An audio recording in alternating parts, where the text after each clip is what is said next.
Assalamualaikum warahmatullahi wabarakatuh.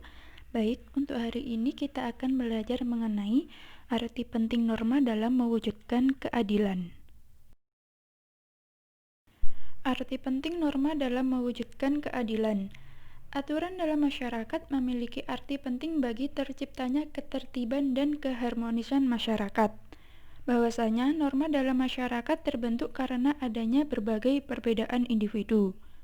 Nah, agar segala perbedaan tersebut tidak menimbulkan perpecahan dan ketidaktertiban dalam masyarakat, dibuatlah peraturan atau norma. Fungsi aturan dalam masyarakat antara lain, yang pertama, pedoman dalam bertingkah laku.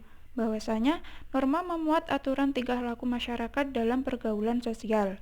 Yang kedua, menjaga kerukunan anggota masyarakat. Bahwasanya norma mengatur agar perbedaan dalam masyarakat tidak menimbulkan kekacauan atau ketidaktertiban. Dan yang ketiga, sistem pengendalian sosial. Bahwasanya tingkah laku anggota masyarakat diawasi dan dikendalikan oleh aturan yang berlaku. Dalam kehidupan sehari-hari, setiap individu berinteraksi dengan individu atau kelompok lainnya. Interaksi yang dilakukan manusia senantiasa didasari oleh norma yang berlaku dalam masyarakat. Dengan demikian, keberadaan norma melekat dalam kehidupan bermasyarakat. Norma juga diperlukan untuk mewujudkan dan menjaga tatanan kehidupan bersama yang harmonis. Dalam hidup bernegara, diatur dengan norma hukum yang berbeda dengan norma-norma lainnya.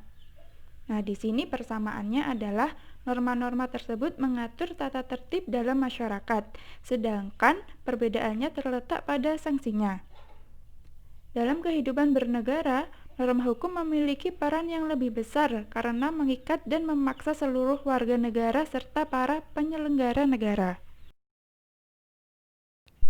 Dalam pasal 1 ayat 3 UUD Negara Republik Indonesia tahun 1945 menyatakan bahwa negara Indonesia adalah negara hukum. Pengertian negara hukum sendiri adalah negara yang mendasarkan segala sesuatu, baik tindakan maupun pembentukan lembaga negara pada hukum tertulis atau tidak tertulis. Menurut Dicey, negara hukum mengandung 3 unsur, yakni sebagai berikut. Yang pertama, supremacy of law, dalam arti tidak boleh ada kesewenang-wenangan sehingga seseorang warga harus dihukum jika melanggar hukum. Yang kedua, equality before of law. Setiap orang sama di depan hukum tanpa melihat status dan kedudukannya, baik bagi rakyat maupun pejabat.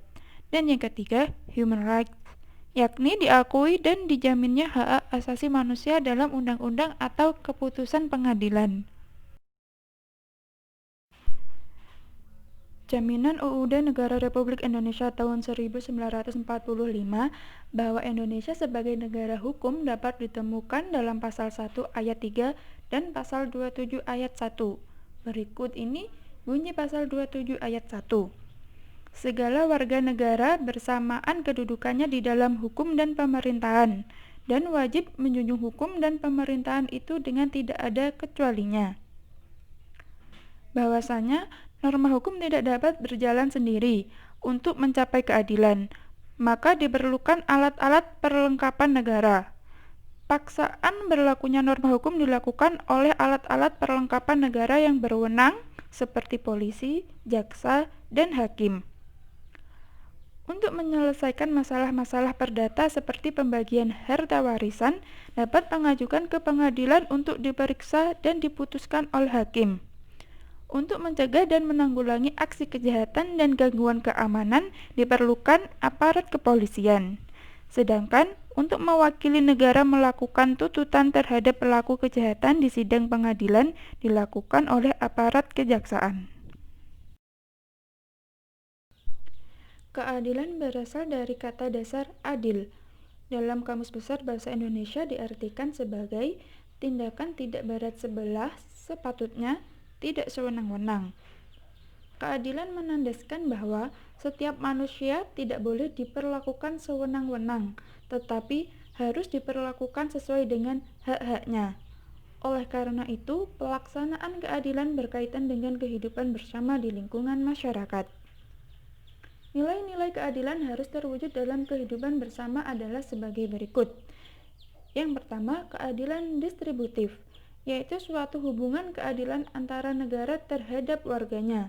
Dalam arti, pihak negara yang wajib memenuhi keadilan dalam bentuk keadilan membagi, dalam bentuk kesejahteraan, bantuan, subsidi, dan kesempatan hidup bersama yang didasarkan atas hak dan kewajiban.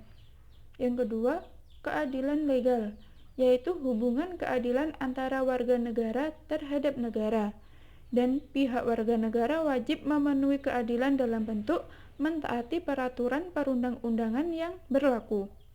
Dan yang ketiga, keadilan komutatif, yaitu suatu hubungan keadilan antara warga satu dengan yang lainnya secara timbal balik. Secara garis besar, fungsi norma hukum adalah sebagai berikut. Yang pertama, fungsi hukum memberikan pengesahan atau legitimasi terhadap apa yang berlaku dalam masyarakat. Yang kedua, fungsi hukum sebagai alat rekayasa masyarakat atau merubah perilaku masyarakat. Yang ketiga, fungsi hukum sebagai sarana pembentukan masyarakat, khususnya sarana pembangunan. Dan yang keempat, fungsi hukum sebagai senjata dalam konflik sosial. Jika dalam masyarakat tidak ada aturan yang mengatur kehidupan masyarakat, tentu tidak akan tertib dan akan timbul kekacauan. Sehingga untuk menjaga ketertiban, norma hukum harus dilaksanakan. Setiap pelanggaran norma hukum harus mendapatkan sanksi agar terwujud keadilan. Hal ini sesuai dengan salah satu tujuan hukum, yaitu terwujudnya keadilan dalam kehidupan masyarakat. Menurut pandangan hukum, keadilan mengandung arti adanya jaminan negara terhadap anggota masyarakat untuk mendapatkan apa yang menjadi haknya dan memperoleh perlakuan yang sama di hadapan hukum. Hukum menjaga dan melindungi hak-hak anggota masyarakat agar tercipta keadilan. Norma hukum wajib dipatuhi dalam setiap aspek. Barang siapa yang melanggar suatu aturan hukum akan dikenakan sanksi. Sanksi biasa disebut sebagai hukuman, yaitu suatu pengenaan dengan kekuasaan memaksa atas sesuatu yang tidak dikehendaki dan tidak menyenangkan kepada individu, kelompok individu, atau kelembagaan badan hukum tertentu sebagai imbalan atau ganjaran atas perbuatan yang dinilai melanggar norma hukum yang berlaku. Dijatuhkannya hukuman secara ilmiah mempunyai dasar pembenarannya, yaitu untuk kepentingan sebagai berikut. Yang pertama, pembalasan atas kesalahan. Yang kedua, penjeraan, baik yang bersifat untuk umum ataupun untuk pelaku. Yang ketiga, rehabilitasi. Yang keempat, menyebabkan tidak dapat lagi melakukan kesalahan. Dan yang kelima, mengisolasi pelaku untuk mencegahnya melakukan lagi kesalahan yang membahayakan orang lain. Di dalam hukum pidana, hukuman itu dibagi ke dalam dua macam, yaitu hukuman pokok dan hukuman tambahan. Menurut Kitab Undang-Undang Hukum Pidana, pasal 10 menyatakan bahwa hukuman pokok meliputi hukuman mati, hukuman penjara, hukuman kurungan, dan hukuman denda. Sedangkan untuk hukuman tambahan meliputi pencabutan hak tertentu, perampasan barang-barang tertentu, dan pengumuman putusan hakim. Sedangkan di dalam hukum perdata, hukumannya berupa ganti rugi, sebagaimana tercantum dalam pasal 1365 Kitab Undang-Undang Hukum Perdata yang menyatakan bahwa tiap-tiap perbuatan melanggar hukum yang membawa kerugian kepada orang lain mewajibkan orang yang karena kesalahannya menimbulkan kerugian itu untuk mengganti kerugian tersebut.